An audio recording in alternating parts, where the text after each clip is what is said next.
Stock market is the easiest place to make toughest money. यहां पे लगता है कि भैया पैसा कमाना बहुत इजी है, पर इससे डिफिकल्ट कुछ भी नहीं है, क्योंकि यहां पे आपको अपने इमोशन के ऊपर कंट्रोल रख के काम करना जरूरी होगा।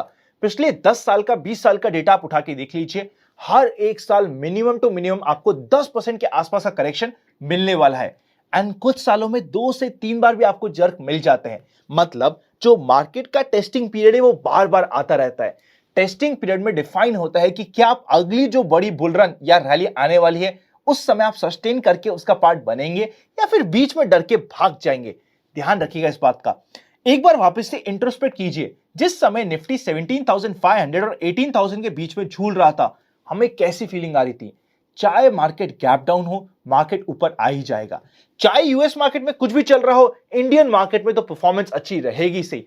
गैप डाउन कोई भी सस्टेन नहीं हो रहा था और इमीडिएटली मोमेंटम मिल रहा था, और किसी को भी हिम्मत हो ही नहीं रही थी कि भाई प्रॉफिट बुकिंग कर ले, क्योंकि अगर प्रॉफिट बुक किया तो अगले दिन it's more often than not certain कि ऊपर ही माल लेना पड़ेगा।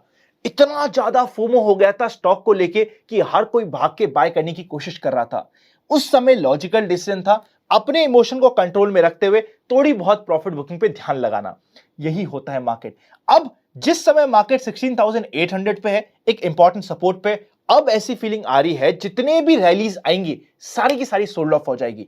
पिछले 3 दिनों में रफली 4 रैली मार्केट ने देने की कोशिश करी और सारी की सारी सोल्ड ऑफ हो गई है।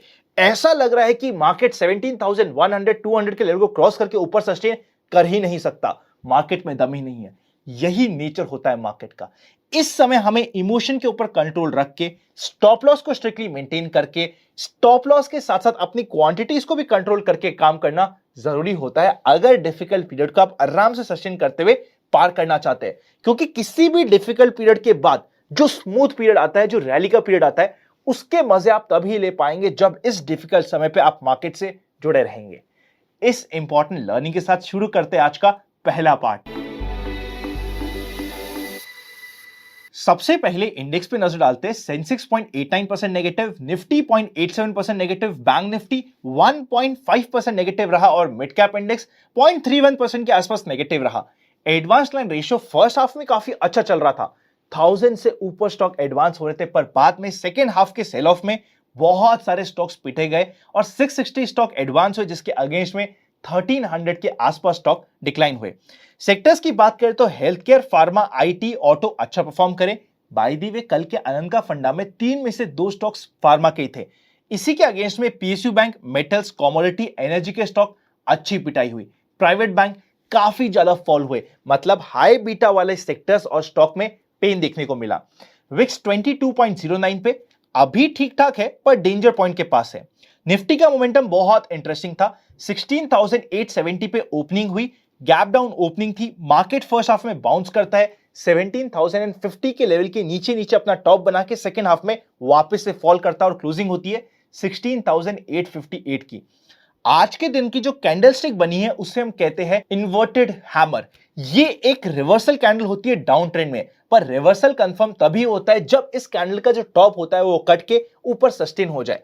मतलब हमारे लेवल के हिसाब से जैसे ही मार्केट 17,037 के ऊपर सस्टेन होता है कल या फिर फ्राइडे को, वहां पे हम कह सकते हैं कि इन्वर्टेड हैमर ने अपना काम कर दिया है, वरना फेल भी हो सकता है। देखिए, इन्वर्टेड हैमर हमेशा डाउन ट्रेंड में मिलता है, डाउन ट्रेंड के एकदम नीचे बनता है तो काफी इफेक्टिव हो भी सकता है। इंपॉर्टेंट अपडेट्स की बात करें तो सबसे पहले महिंद्रा एंड महिंद्रा ने अपना 2.173% स्टेक बेच दिया है महिंद्रा सीआईई ऑटोमोटिव में 285 रुपीज पर शेयर के भाव पे। सेकेंड, गुजरात अल्कली ने हाइड्रोजन हाइड्रेट प्रोजेक्ट को स्टार्ट कर दिया है। एफआईएस ने आज के दिन 2700 करोड़ की सेल करी और डीआईएस ने 2500 करोड़ की परचेस करी। डीआईएस ने आज के दिन थोड़ा सा सपोर्ट करने की कोशिश करी, पर एफआईएस की सेलिंग हेवी अमाउंट की थी। चलते हैं नेक्स्ट सेक्शन पे, जिसका नाम है व्यूअर्स क्वेरी।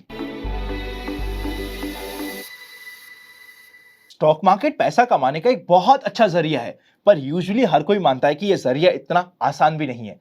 क्या एक्चुअली जेन्युइनली स्टॉक मार्केट में पैसा कमाना बहुत डिफिकल्ट है? क्या हम बिना फंडामेंटल और टेक्निकल एनालिसिस से स्टॉक मार्केट में कुछ भी काम नहीं कर सकते? ये बहुत ही ब्यूटीफुल तरीके से समझाया गया है दी ऑटोबायोग्राफी ऑफ अ स्टॉक नाम की बुक समरी पे। अगर आप भी इस बुक को सुनना चाहते हैं तो डिस्क्रिप्शन में आपको कुकू एफएम का लिंक मिल जाएगा, और अगर आप IAFK50 का कोड यूज करेंगे, फ्लैट 50% का डिस्काउंट आपको कुकू एफएम पे मिलने वाला है। लिंक डिस्क्रिप्शन पे है, चेकआउट करना मत भूलिएगा। अब चलते हैं पहली क्वेरी के ऊपर जो है हर्षा इंजीनियरिंग के रिलेटेड, कि क्या हर्षा इंजीनियरिंग में कल के दिन 2.5 दिन का फंडा अप्लाई हो सकता है? Answer is no.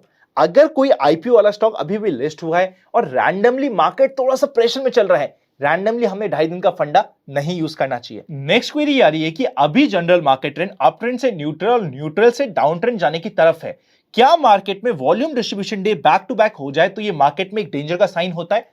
Answer is yes. अगर back to back volume distribution days बढ़ते जाते हैं, कोई ना कोई बड़ी पार्टी जोर से बेचने की कोशिश कर रहा है, तो ऑब्वियसली ये एक डेंजर साइन हो जाता है।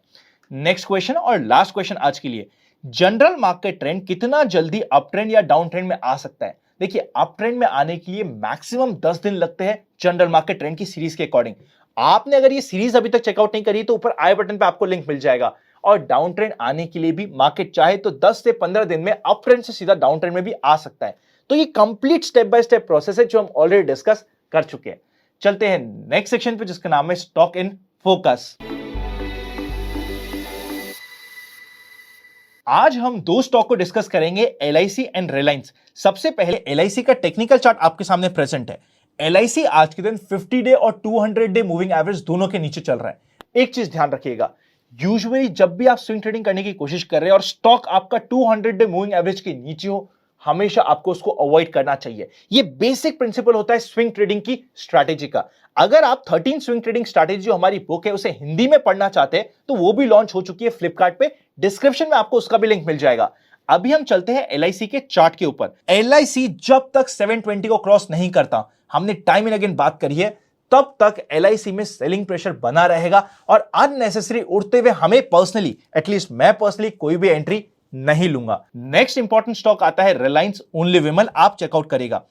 2655 का मेजर रेजिस्टेंस है जिसके बारे में हम टाइम एंड अगेन बात कर चुके हैं। 2500 रिलायंस के लिए ultimate do and die level था, जिसके नीचे तो आपका स्टॉप लॉस हिट होते ही आपको एग्जिट लेना कंपलसरी था।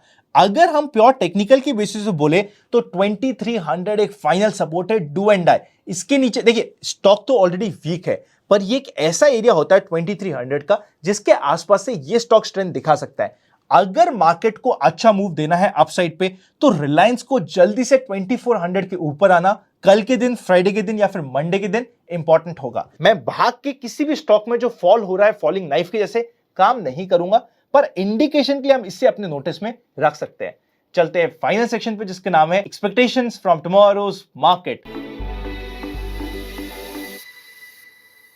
जनरल मार्केट ट्रेंड बहुत ही क्लोज है डाउन ट्रेंड में जाने के लिए। कल की एक्सपायरी के लिए मेजर रेजिस्टेंस 17,100 का होने वाला है और important do and die final support 16,800, जिसके नीचे सीधा हमें सपोर्ट मिलेगा 16,550 का, मार्केट पेन में चले जाएगा। पुट कॉल रेशियो वैसे 0.75 पे, पर कल के दिन बिल्कुल भी इसकी रेलेवेंस नहीं होती है। अगर हम नए ट्रेडर या फिर इन्वेस्टर है तो अननेसेसरी हमें अभी कल की एक्सपायरी में काम ज्यादा नहीं करना चाहिए, स्पेशली बाय करने का काम तो नहीं करना चाहिए। मैं यहां पे कॉल या पुट बाय करने की बात कर रहा हूं। साथ साथ अगर हम ये समझे कि because US market and international market बहुत प्रेशर में आ रहा है, क्या हमें अपना सारा का सारा माल बेच के निकल जाना चाहिए? तो म्यूचुअल फंड में answer is clear cut no.